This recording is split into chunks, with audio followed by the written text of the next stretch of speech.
Suscríbete a nuestro canal TVC Play y activa las notificaciones.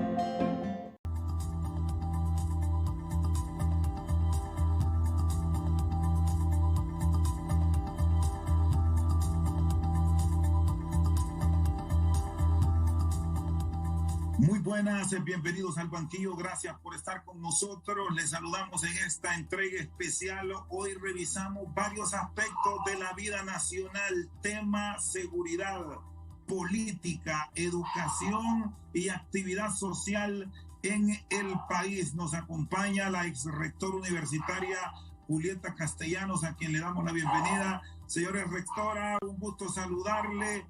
Bueno, quiero arrancar con este tema de la seguridad que no nos está dejando un inicio de año positivo para Honduras, considerando que en apenas 11 días estamos llegando casi a 100 hechos que dejan muertes violentas en el país. Y a eso le sumamos 3 masacres. Buenas noches, licenciado Castellano. Muy buenas noches, licenciado. Un gusto saludarlo a usted, a su audiencia. Gracias por la invitación a reflexionar sobre temas trascendentes del país en un momento también muy importante, con el cambio de gobierno, sobre todo con un partido político que gana digamos, rompiendo el bipartidismo que por 100 años gobernó el país. Es importante, licenciado Rodríguez, todo este momento por la enorme expectativa que generó estas elecciones y sobre todo, básicamente después que se anunció la alianza, que eso fue en el mes de octubre, 12-13 de octubre. En materia de seguridad, todos los temas son complejos. Yo creo que si revisamos, hay una complejidad cada vez más en el país y en materia de seguridad, obviamente, no es la excepción. Si bien es cierto, el país viene de una reducción de los homicidios en un historial de reducción que viene desde el 2012 hasta el 2018-19, con una reducción significativa. Si recordamos, el país tuvo 86 homicidios por cada 100,000 habitantes en el año 2011. Eso ya para el año 2018 estábamos en 42 homicidios. Se estancó el año de la pandemia, pero sin lugar a dudas tenemos unos homicidios que van en ascenso y sobre todo las muertes múltiples, las muertes en que mueren más de 3 personas. Es importante... ¿Cuál debe ser el rol de las autoridades en esta nueva administración para mantener esta cifra o, de ser posible, buscar una reducción de las mismas? Mire, no hemos llegado todavía a la tasa de homicidios con que recibió el presidente Zelaya su gobierno. Nosotros en el Observatorio de la Violencia fue creado desde el 2004. El primer informe es sobre el año 2005, que fue el último año del gobierno del presidente Maduro. En ese momento teníamos la tasa de 32 homicidios por cada 100,000 habitantes y el presidente Zelaya, el 2009, aunque él termina de manera violenta, como sabemos, en junio, su periodo, pero el año 2009 la tasa de homicidios ya rondaba el 76%. O sea, básicamente en 4 años que de la gestión del presidente Zelaya, la tasa de homicidios se duplicó. No hemos llegado todavía, como le planteaba, a una reducción que esté por debajo del 40%. Hoy los datos que tenemos nos están hablando que 41, 40%. El observatorio no ha terminado todavía de cerrar el año pasado, porque está en ese proceso ahora, pero la tasa va a andar probablemente en 40-41%. ¿Qué hacer? Yo creo que la etapa previa, la etapa ya de control del delito, que incluyó la legislación para el caso de las extradición de las cárceles de máxima seguridad, la creación de nuevas policías, sobre todo la creación de la policía para el control de maras y pandillas, toda esa legislación que se crea entre el año 2013-2014, la depuración policial, eso ya cumplió una fase importante y hoy el nuevo reto que tendrá la Secretaría de Seguridad tiene que ser en una reducción de las tasas de los homicidios, pero también de combatir la impunidad en todos los tipos de delitos, porque no solamente son los homicidios lo que está realmente creando esta enorme carga en el país de inseguridad, sino también la extorsión, el robo, la trata, toda la violencia, digamos, contra las mujeres, los femicidios. Entonces, sí es realmente una enorme tarea la que tendrá, y desde luego la visión integral. La investigación criminal va a ser sumamente importante.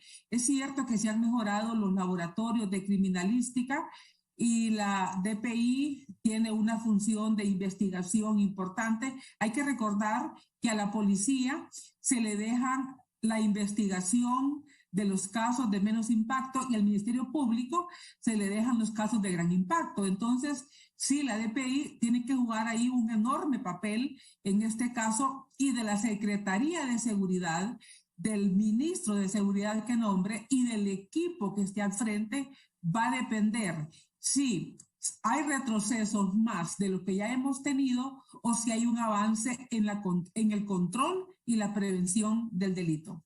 2 puntos, señora rectora. El tema de estos entes aliados que ha tenido la policía, ¿cuál debe ser el rol de ellos en la nueva administración? Hablamos de FUSINA y la Policía Militar y del Orden Público. ¿Deben trasladarse directamente las actividades de ellos al mando civil? ¿Y hasta dónde funcionaría mejor, o cuál es la visión que usted tiene de la policía si le confían la dirección superior, hablando del ministro, aunque para muchos puede ser decorativo el cargo, a alguien que ya estuvo en la policía? Bueno, ese es un tema que se está debatiendo mucho por los días anteriores, sobre todo cuando llegó el exdirector de la policía, el comisionado Savillón. En realidad, yo creo que el tema de la policía y la Secretaría de Seguridad, pero sobre todo la policía, ha sido un enorme problema para el país. Esta policía, si recordamos, ha tenido varios procesos de reforma y varios procesos de depuración policial. Y desde mi perspectiva, la policía ha sido parte del problema y no necesariamente la solución al tema de seguridad. Cuando en 1993, a raíz de las denuncias que hizo, si usted recuerda, el señor José Eliú Zúñiga, que fue un agente de investigación que en San Pedro Sula denuncia que la policía está participando en la muerte violenta en las cañeras de San Pedro Sula, y él, con las pesquisas que él hace, concluye de que los vehículos de la policía entran y salen de las cañeras y ahí aparecen personas muertas. Ese fue el primer intento que hubo de una reforma policial. Hay que recordar que el presidente Callejas nombra una comisión investigadora y una comisión para separar la policía de las Fuerzas Armadas, que estaban las Fuerzas Especiales de Seguridad, la DNI, y ahí se hace la primera reforma. Luego viene todo el proceso de depuración de la policía en el gobierno del presidente Carlos Flores, y tiene que ver con una comisión que estuvo integrada por civiles y también por ex oficiales de las Fuerzas Armadas y de la policía.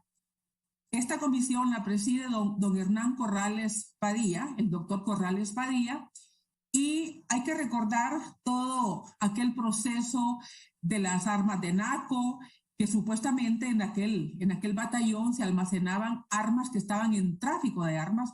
Hubo policías que murieron, que supuestamente dieron testimonio de esas armas ante la comisión depuradora de aquel momento. Luego vino el ministro Gautama Fonseca, porque aquí en Honduras está el criterio de que solo los policías o los militares pueden ser ministros de defensa y ministros de seguridad.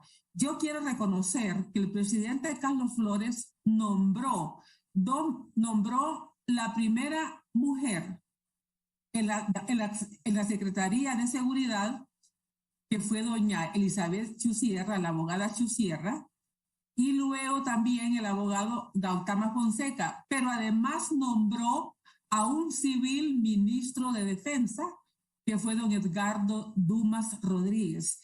Después de ese gobierno, ningún otro presidente ha nombrado civiles en esa Secretaría de Estado. Bueno, sí lo hizo el presidente Lobo con Arturo Corrales, y creo que trascendió un poco al periodo del presidente Juan Orlando Hernández.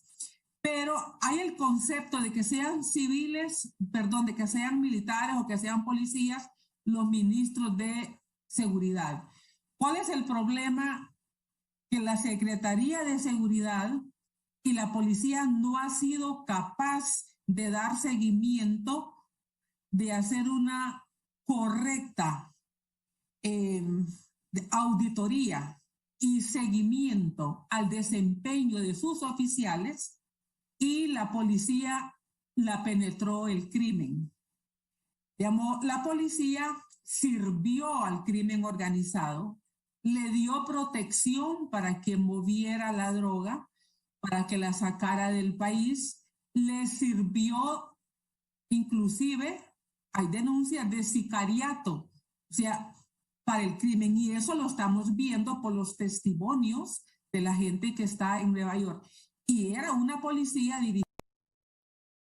Entonces, yo no entiendo por qué ahora a la gente se le han olvidado estos casos y cree que la policía ha sido capaz de dirigirse a ellos mismos, cuando no han sido capaces, porque se tienen miedo entre ellos o porque se conocen entre ellos, y por lo tanto uno no puede tocar al otro, porque ahí vienen los problemas internos entre grupos que dan protección a unas bandas y otros grupos que dan protección a otras bandas. Muy bien. Doctora, ¿le parece si vamos a una pausa y luego seguimos con este análisis de qué es, desde la óptica de un sociólogo, lo más conveniente, si que sea un policía de carrera o un oficial de las Fuerzas Armadas de carrera o un civil propiamente el que esté al frente de la policía? Ya venimos aquí en Al Banquillo.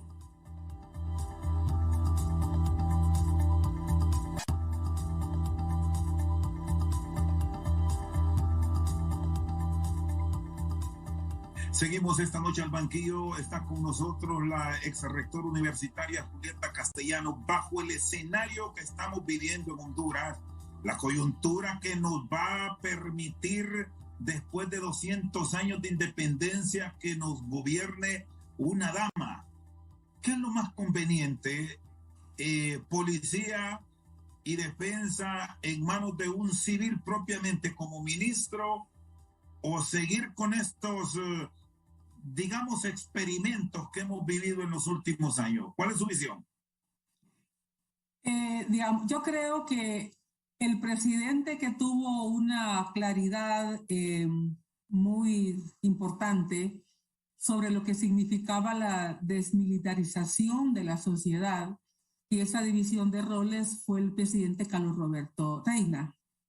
Y creo que esa continuidad, como lo planteaba, se dio con el presidente Carlos Flores Facusey, por los nombramientos que hizo en su momento. Creo que continuar con ese proceso significaría y sería importante que la Secretaría de Defensa y la Secretaría de Seguridad, tal como pasa en otros países, pueda ser dirigida o debe ser dirigida por civiles. Pero en nuestro país la tendencia es a que sea dirigida por policías o por militares. Yo creo que independientemente de quién la dirija, de dónde sea digamos, la procedencia en cuanto a su formación, tiene que haber unos atributos de la persona que dirija la Secretaría de Seguridad que tiene que ver obviamente con honradez. Eso es importante. Sí, doctora, dos temas claves sobre los cuales se tendrá que trabajar a profundidad. Uno es el combate al narcotráfico, que usted ya me lo señalaba, seguirá siendo uno de los puntos claves y uno de los grandes objetivos que tiene Estados Unidos hacia la región es combatir este flagelo. Y sumado otro hecho que nos sorprende enormemente, el alto índice que registramos del 2021, más de 360 feminicidios, y muchos de ellos siguen bajo el manto de la impunidad. Sí, en los atributos que le planteaba que debe de tener la persona que dirija la Secretaría de Seguridad y la policía, porque es importante saber las funciones del director de la policía.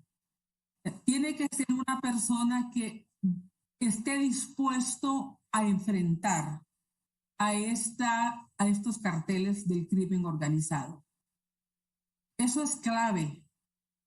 Y creo que tiene que ver con honradez, tiene que ver con valentía y tiene que ver con no haber estado vinculado a estos sectores. Si un policía o un civil, puede ser un político, que haya recibido beneficios económicos, favores de estos grupos, no va a poder combatir este delito.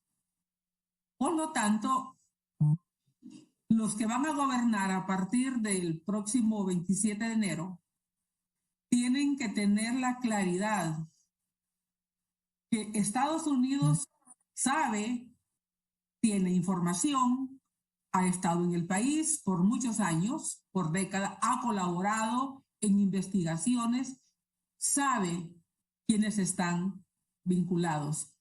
De ellos le han dado protección a personas que les han informado de quienes están vinculados en el país a este tipo de ilícitos.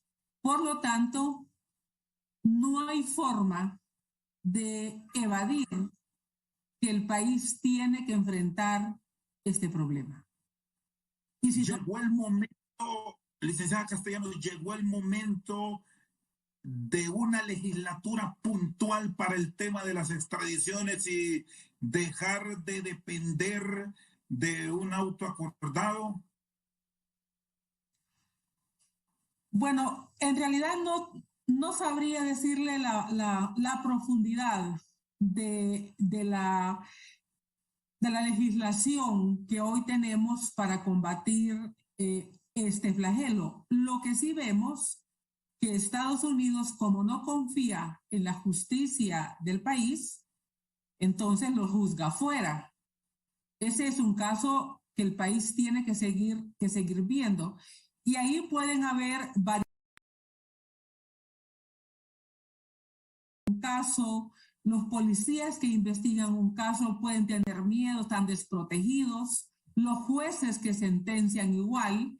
Entonces, estuvimos viendo antes de las extradiciones que muchas de estas personas que eran acusadas, pues les daban un sobreseimiento, que iban, luego desaparecían del país, el Ministerio Público ponía un recurso, era admitido, se emitía una nueva orden de captura, pues ya no estaban en el país. Entonces, toda esta trama de país, todo este trama y drama de país hizo que se llegara el momento de decir, bueno, las extradiciones es lo que procede.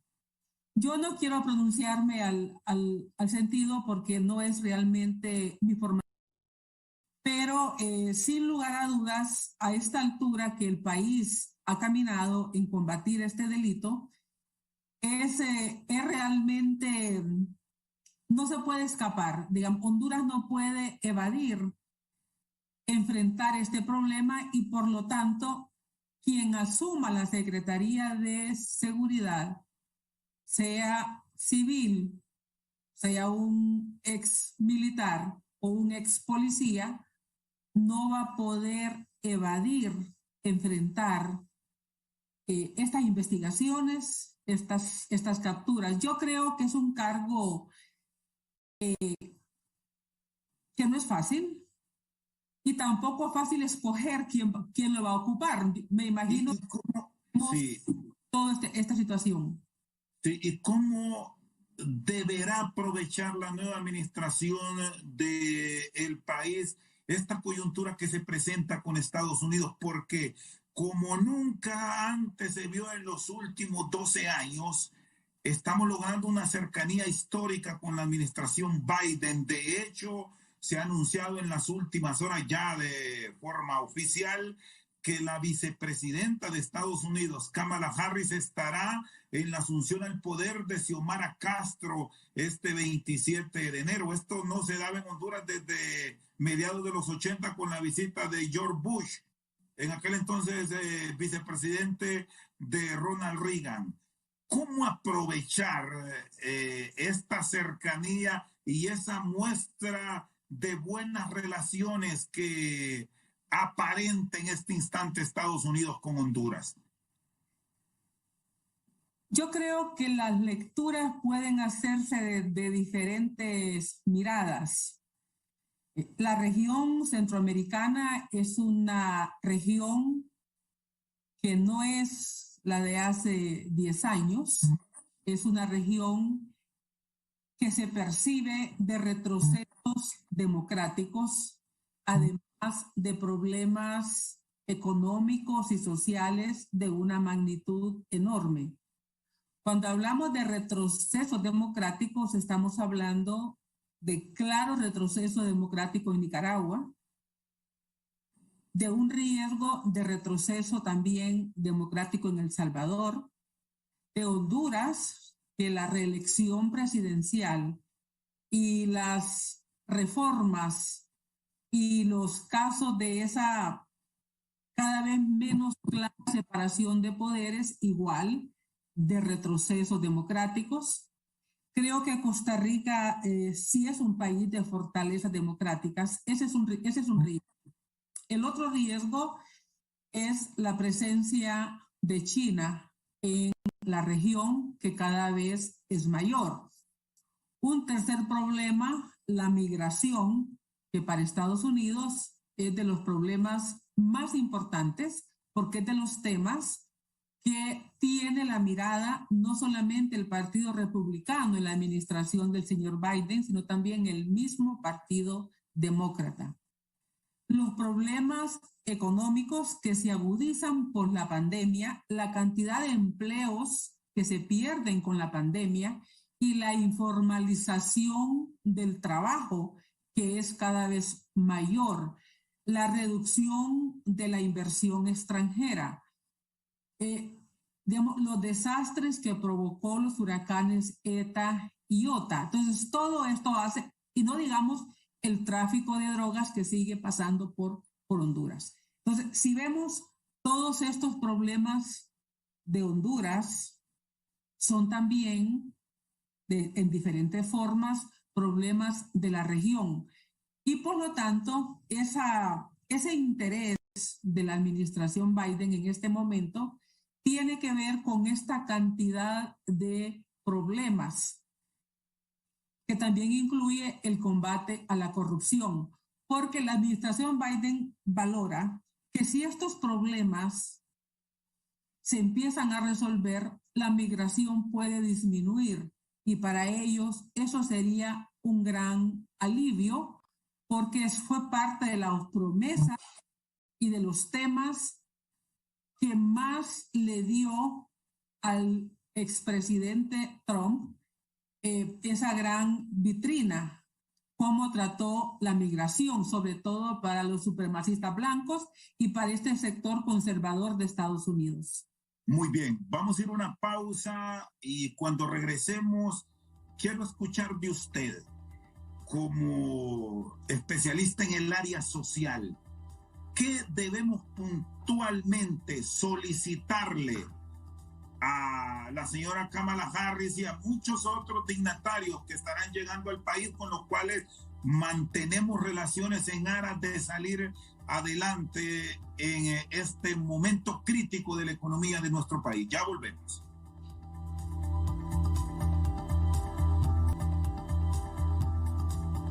Seguimos al banquillo con la ex rectora universitaria, licenciada Julieta Castellanos.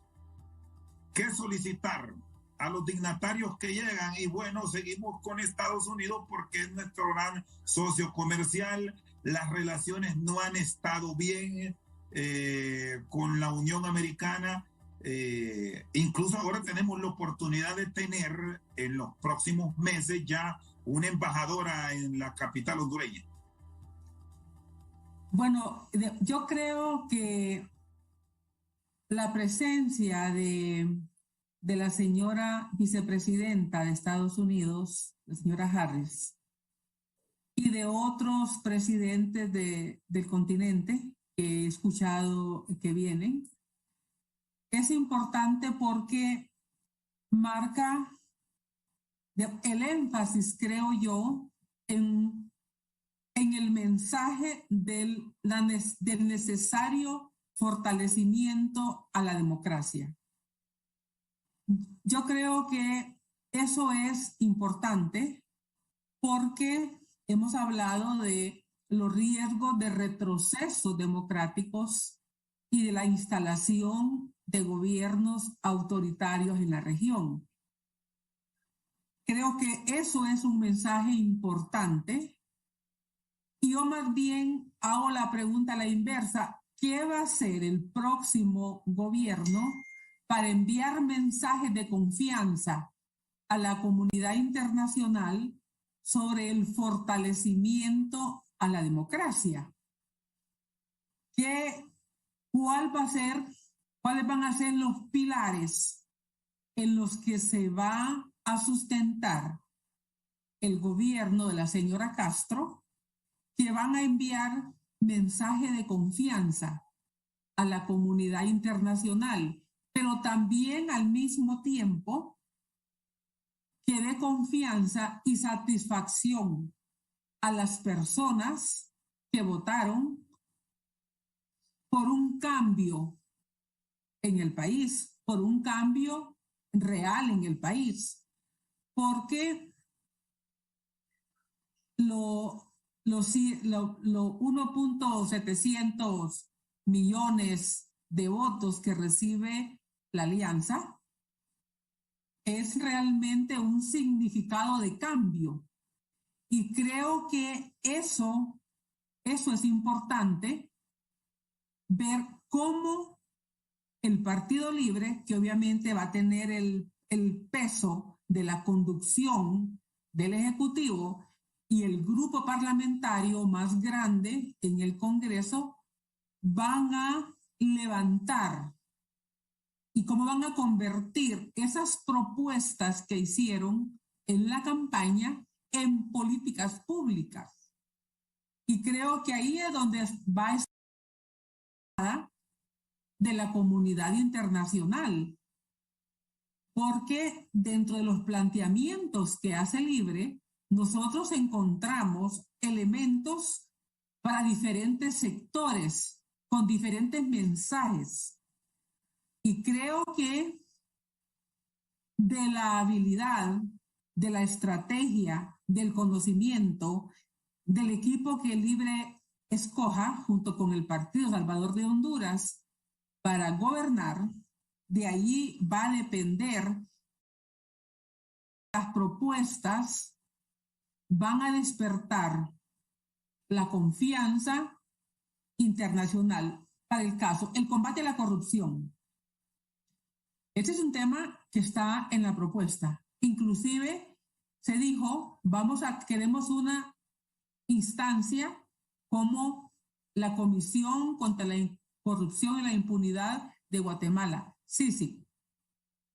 Imaginamos que a esta altura los equipos de Libre y del PCH ya están trabajando, ya están teniendo los acercamientos con la comunidad internacional, por lo que implica traer una comisión para la investigación contra la corrupción y la impunidad.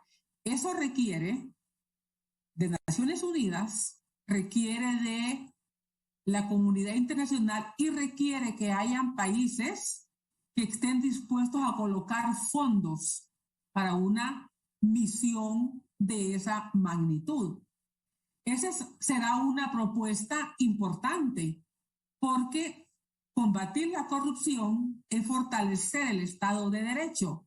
Significa que las élites de cualquier procedencia, sean políticas, económicas o de otra denominación, no estarán más por encima de la ley. Eso es construcción de democracia. ¿Y cómo se debe estructurar esta alianza para iniciar con buen pie, digamos, a día de definir cómo se va a estructurar la Junta Directiva del Congreso Nacional? ¿Cuáles son las posturas que deben tener frente a negociaciones, a diálogos que deberán sostener con la oposición, considerando que no se logran las mayorías mecánicas, 65 votos, para entrar en una serie de cambios? Y no digamos, si vamos más allá y revisamos las elecciones de segundo grado, donde implica mayoría calificada, es decir, 86 votos del total de la Cámara con 128. Licenciada Castillo. Bueno, sí, yo creo que en ese punto, solo esa pregunta requiere de un análisis desde diferentes miradas para el caso. Libre hoy es el grupo parlamentario más grande, 50 diputados, que sumado con los del Partido Salvador de Honduras son 60. Eso es insuficiente para cualquier aprobación de cualquier nivel. Pero si la suma fuera mecánica, si fueran 60, pues estaría a 5 de una mayoría simple. Es una pena que Libre no haya sacado mayoría simple, por lo menos, entre los dos, porque ahí realmente la gente hubiera tenido la posibilidad de darse cuenta si las ofertas de campaña que hizo Libre las podía cumplir. Pero Libre hoy tiene la urgencia de buscar alianzas extrapartidarias. Por lo que oímos, y sabemos que Libre no es un partido hegemónico con una conducción hegemónica. Tiene al menos 4 movimientos internos. Somos Más, por el Frente Nacional de Resistencia, el grupo más grande que es el 28 de junio, que es el grupo que llaman oficialista. En el caso del Partido Salvador de Honduras, pues sabemos que no tenemos todavía, no hemos tenido al partido en el Parlamento, pero por lo que sabemos, las procedencias de los diputados son más procedencias personales e individuales, no vienen de movimientos políticos, algunos vienen de dirigencias gremiales, pero no no políticas partidarias. Estamos a punto de ver ese desempeño, pero para cualquier reforma, Libre va a necesitar tener, digamos, alianzas con el Partido Liberal, y con el Partido Liberal estaría llegando a 72 y necesitaría también estar buscando apoyos en el Partido Nacional. Ahí hay otras complejidades que puedan darse y habría que ver hasta dónde pueden llevar. Se ha especulado que van a remover la Corte Suprema de Justicia, que esa es una de las cuestiones que tienen en agenda. Yo no creo que remuevan la Corte Suprema de Justicia. Para remover la Corte creo, si no entiendo mal, está hasta el 2023. El Partido Nacional... Sí, está hasta el 2023 y es una elección de mayoría calificada. De mayoría calificada, pero el Partido Nacional no va a permitir remover la Corte, porque eso le significaría estar perdiendo la mayoría que hoy tiene. Digamos, el Partido Nacional tiene 8 magistrados y si la remueven anticipadamente, estaría pasando a tener probablemente 6 por las cuotas que se van a dividir. El Partido Liberal, que está en segundo lugar, con 7 magistrados, pasaría a tener 2 o 3 como máximo. Con solo esa pérdida de poder del bipartidismo, la Corte no se remueve. Claro, ¿quién estaría interesado en mover la Corte? Libre, porque ellos tendrían mayoría ahora, porque al tener 60 diputados, obviamente Libre va a tener capacidad de poner más magistrados que los otros cargos. Por lo tanto, es muy improbable que eso pase y Libre no le va a quedar más que esperar para el 2023. Así muy bien. Sí, ¿le parece si hacemos una pausa, señora rectora? Cuando retornemos, quiero escuchar de usted qué papel va a jugar Manuel Zelaya Rosales. Es el coordinador general de Libre en todos estos consensos, en los acercamientos políticos, considerando toda la experiencia que tiene él y, dicho sea de paso, también las amistades, más allá de lo que tiene con Libre y el Partido Salvador de Honduras, en el Partido Liberal, que es muy afín, y también en algunos del Partido Nacional. Ya regresamos.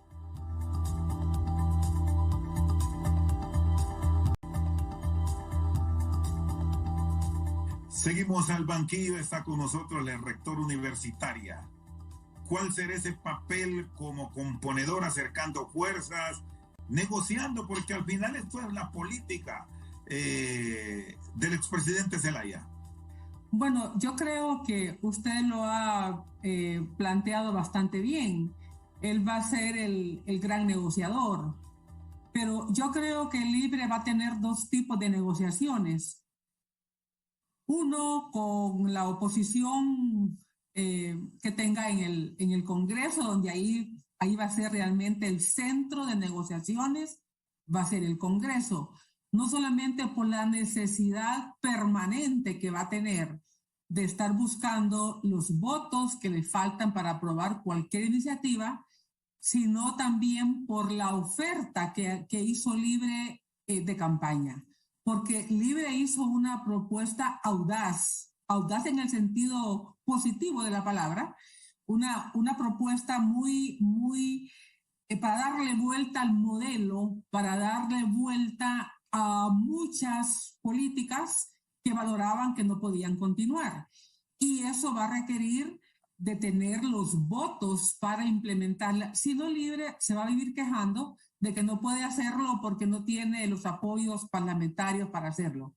Pero también Libre y el presidente Zelaya va a estar bastante ocupado hablando con las bases de Libre o con los cabezas de los movimientos de Libre. Hay que darnos cuenta que Libre no es un partido, digamos, hegemónico, no es un partido doctrinariamente disciplinado, que Libre es una sumatoria desde grupos de centro izquierda y moderados de izquierda, desde, digamos, liberales de centro que se pasaron a Libre por su rechazo al golpe, pero también de extrema izquierda. Y creo que Libre va a estar bastante ocupado, el coordinador general, tratando de calmar a estos sectores que primero van a estar pidiendo cargos públicos porque creen que tienen el derecho, primero porque tienen una política de las asambleas que estamos viendo con diferentes sectores, donde cada quien está entregando sus solicitudes y le están dando 100 días a la presidenta para que resuelva. Es la propuesta para 100 días. Entonces, algunas de ellas, desde mi perspectiva, las he leído, casi todas las propuestas que están haciendo, casi todas las demandas que están haciendo, son difíciles de resolver. Pero creo que la gente no entiende tampoco mucho de los tiempos y va a exigir resultados. Entonces, probablemente Libre tenga una efervescencia interna que nos parece que ya la está teniendo, un poco a bajo perfil todavía. Hay que darnos cuenta que ya se organizó una plataforma de las bases de 50 organizaciones de sociedad civil para el proyecto político que van a defender y que van a impulsar. Entonces, sí creo que habrá una situación compleja al interior de Libre y el presidente Zelaya, el expresidente Zelaya, va a estar bastante ocupado tratando de resolver, por un lado, la oferta que hicieron, pero también calmando o tratando de tener más tiempo de estos dirigentes departamentales, dirigentes de los movimientos, de los diferentes movimientos que hay en Libre y que estarán esperando cambios. Así visualiza mucho debate, mucha discusión entre la parte política y social, y aquí quiero su visión sobre el tema del acuerdo parlamentario para llevar a un diputado del Partido Salvador de Honduras a la titularidad del legislativo.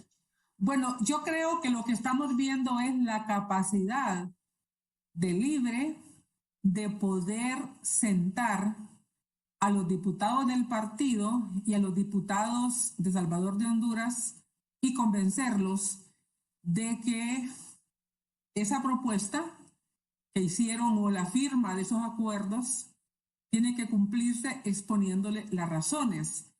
Pero nos parece que desde el mismo interior de Libre han surgido no solamente una posición, que se están moviendo internamente, y por lo tanto creo que sería el primer caso, si no cumplen el acuerdo, donde quedaría en entredicho la capacidad de la presidenta electa y del expresidente Zelaya de poder tener en los diputados de su partido esa posición. ¿Y por qué depende eso? Porque se le ha puesto difícil el Partido Liberal.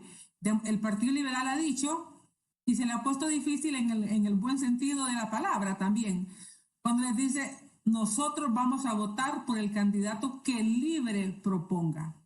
Entonces, significa que Libre, con 50 diputados, le bastarían los 22 del Partido Liberal como para poder elegir.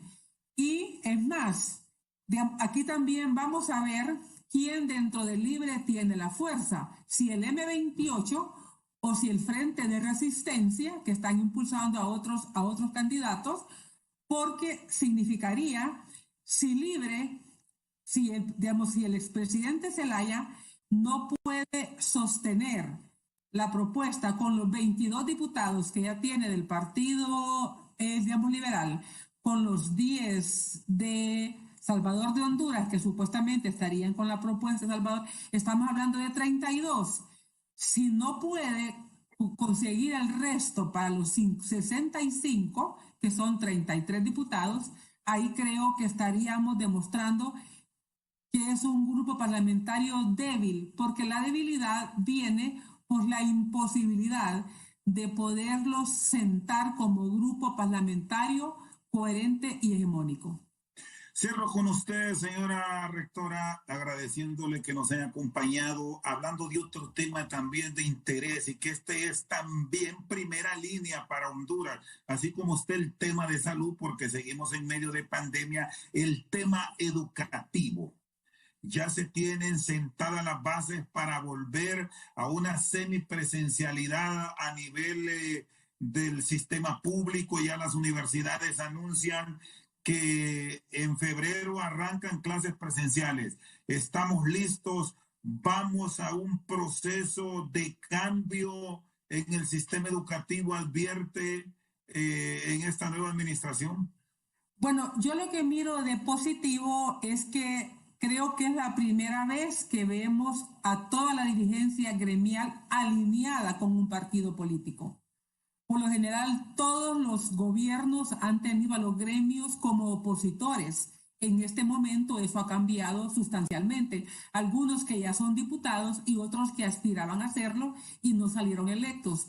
Digamos, ¿qué significa eso? Que por primera vez habría sintonía entre el poder del partido que gobierna y las dirigencias gremiales. Ahora lo que tienen que demostrar es que la educación pública les importa en el nivel primario, les importa en el nivel secundario y les importa en el nivel de educación superior. Entonces, ¿por qué?